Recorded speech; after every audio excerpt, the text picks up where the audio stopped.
Hope is like this candle, bright, warm, alive.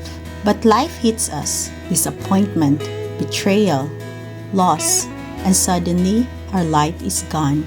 We gather ourselves, we try again. Hope flickers back to life. But sometimes, it's not a single moment that kills hope.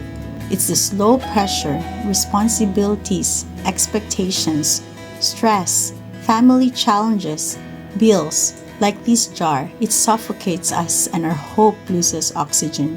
We feel trapped, no air, no energy, no hope, just darkness. But when we take away what's crushing us, something changes. God breathes life into us again through His Word, His presence, His love. He restores hope. He relights what we thought was gone forever. So don't give up. When life steals your oxygen, let God light your hope again.